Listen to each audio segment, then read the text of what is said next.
Je crois que ça ne m'est arrivé que 2 fois dans ma vie, celle-ci y comprise, mais au bout d'1 heure, je suis sorti de la salle. Wait. Go. Francis Ford Coppola's Megalopolis.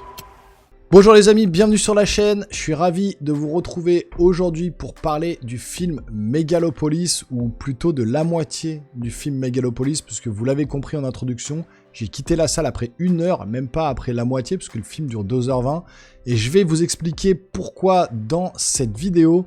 Alors tout d'abord, il faut savoir que Francis Ford Coppola est quand même très vieux, ça y est, il est arrivé sur la fin de sa carrière, je pense que ça sera son tout dernier film, hein. Il a mis tout son argent dedans, il a mis tout son corps, toute son âme dans ce film-là, et je pense que voilà, ça sera son tout dernier film. Alors moi déjà, concernant Francis Ford Coppola, c'est pas mon réalisateur préféré, c'est pas quelqu'un que j'idolâtre ou que je trouve vraiment génialissime dans ce qu'il fait. Après, je sais que ça reste un réalisateur de renom depuis les années 60. On retiendra quand même Le Parrain, Apocalypse Now, le film Dracula que j'ai beaucoup aimé. Mais franchement, après le reste, même Le Parrain, même Apocalypse Now, tout ça, c'est pas des films qui me marquent, qui me restent en tête. Ça parlera sûrement à d'autres, hein, vraiment à certaines autres personnes. Mais moi, c'est pas du tout mon genre de cinéma. Et c'est vrai que Francis Ford Coppola a toujours eu un cinéma un petit peu à lui, hein, particulier. Mais là, on atteint des sommets avec le film donc Megalopolis. Puisque, je vous dis, pendant 1 heure du métrage, j'ai commencé à regarder de bonne foi. Alors, en plus, j'avais un peu une migraine, donc ça m'a pas forcément aidé, je pense, à tenir le coup. Mais waouh, franchement, quand le film commence...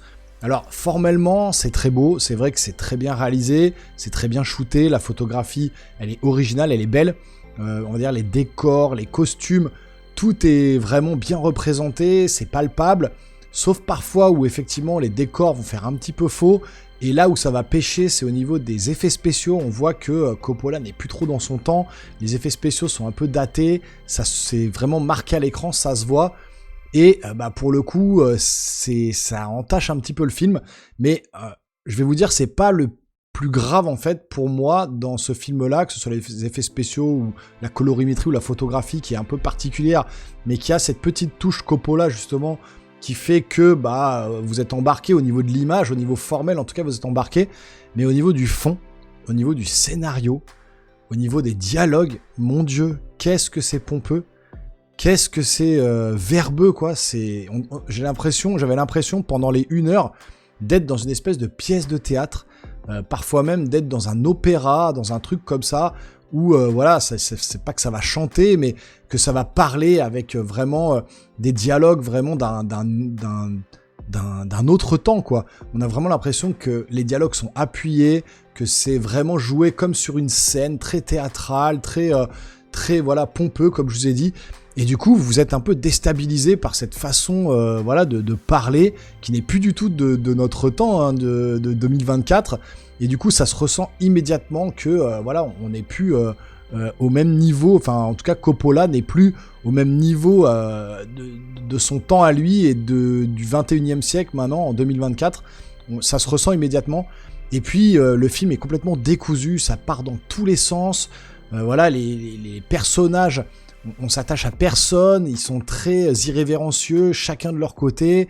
Il y a beaucoup de décadence, tout le monde se lâche, les femmes prennent de la drogue, elles sont à moitié nues, les hommes sont complètement fous. Donc vraiment toute cette ambiance comme ça qui est mélangée dans le film, qui est un peu décousu en fait, on sait pas trop vers où il veut aller. C'est un peu comme si vous étiez dans un musée, vous êtes en train de regarder une peinture ou une statue, et vous trouvez la statue et la peinture très belle, mais vous comprenez pas où le peintre ou l'artiste a voulu en venir, quoi. Vous êtes là en mode, mais d'accord, je comprends, je vois que c'est beau, mais pourquoi, vers où il veut nous emmener, qu'est-ce qu'il veut nous raconter, qu'est-ce qu'il veut nous faire, qu'est-ce qu'il veut nous montrer par le biais de cette statue ou ce tableau, et vous comprenez pas. Vous êtes devant et vous êtes keblo en mode non, je comprends pas. Et là, c'est exactement la même chose avec ce film Megalopolis. Vous êtes devant l'écran, vous trouvez ça plutôt joli, plutôt bien réalisé, plutôt agréable à l'œil, mais vous comprenez rien. Vous êtes là, vous savez pas vers où Coppola veut vous emmener. Vous comprenez pas sa vision du film, ce qu'il a voulu vous expliquer, vous montrer, parce que même le film en lui-même, de quoi il va parler, c'est un peu spécial. On a à New Rome, donc un mélange de New York et de Rome, donc la Rome antique et le côté New York très moderne. Il y a le maire de New York et puis le côté un peu romain avec d'autres personnages. Et puis vous avez au milieu Adam Driver. Alors il y a plein de personnages, plein d'acteurs connus dans le film. Shia LaBeouf, donc Adam Driver, voilà, il y en a beaucoup. Et puis j'ai pas forcément la mémoire des noms concernant tous les acteurs qui sont présents, mais il y en a beaucoup en tout cas. Et en fait, au milieu de tout ça, il y a Adam Driver, comme je l'ai dit, qui est un espèce d'architecte qui a le pouvoir d'arrêter le temps. Alors, dès le début du film, on sait pas trop comment ça fonctionne, et je suis pas allé au bout, donc effectivement, je pourrais pas vous dire. Mais voilà, il a ce pouvoir d'arrêter le temps, et c'est un grand visionnaire architecte, et lui, il veut créer, autour de, justement, à la place de New Rome, de New York et de Rome, il veut créer une grande mégalopole, donc mégalopolis qu'il appellerait, où tous les riches et les pauvres, et tous les gens de toute classe sociale pourraient y vivre en harmonie, en paix, avec des matériaux très modernes, etc. Et voilà, il a cette vision, en fait, d'une ville parfaite, avec voilà, pour que tout le monde puisse y vivre correctement. Donc, le pitch de base, c'est ça. Mais je vous dis, je suis pas allé assez loin dans le film pour pouvoir vous expliquer un petit peu ce qu'il en ressort et les enjeux qu'il va y avoir. Mais je vous dis, parce que vraiment, je me suis totalement ennuyé. J'ai pas réussi à tenir, j'étais là, j'ai regardé ma montre, je voyais que ça faisait 1 heure. Je me suis dit non Thomas quand même, va jusqu'au bout, regarde le film, enfin voilà. Alors j'ai une carte pâtée, j'ai pas payé donc ça va. Mais je me dis mais non, mais en fait je pouvais pas, je me suis dit je m'ennuie profondément, je pourrais faire autre chose là. Justement vous faire la vidéo, jouer à la console, aller voir un autre film, me balader avec mes enfants, enfin je sais pas. J'avais plein de trucs en tête qui me venaient et je me suis dit mais non mais là je perds mon temps. Je n'adhère pas, j'y arrive pas, ça prend pas, c'est trop pompeux, c'est trop verbeux, je ne comprends pas où il veut nous emmener, où il veut en venir. C'est Coppola sous ecstasy, quoi. Ça part dans tous les sens. Il y a des espèces parfois de gros plans avec une voix off qui va parler, c'est chapitré comme une fable, parce qu'il explique que c'est une fable. Donc vraiment, vous avez l'impression de lire une fable chapitrée comme ça. Qui n'a un peu ni queue ni tête, qui part un peu dans tous les sens, vous savez pas où il veut vous emmener, et vous êtes complètement paumé. Franchement, j'étais complètement perdu, et voilà, c'était pas fait pour moi, franchement, voilà, j'ai pas du tout adhéré au projet. D'ailleurs, il s'est un peu cassé la gueule à Cannes, hein, dans les retours critiques, c'était pas fameux. Là, dans les salles, normalement, ces genres de films-là, on les met dans les grosses salles, là, c'était dans la plus petite salle de mon cinéma, et pourtant, c'est un cinéma pâté. On était 3 dans la salle, et je crois même qu'il y a une personne qui m'a suivi derrière pour quitter la salle. Donc pour vous dire que vraiment c'est un projet qui emballe personne, et pourtant il a mis tout son cœur, tout son âme et tout son oseille surtout dans ce film-là.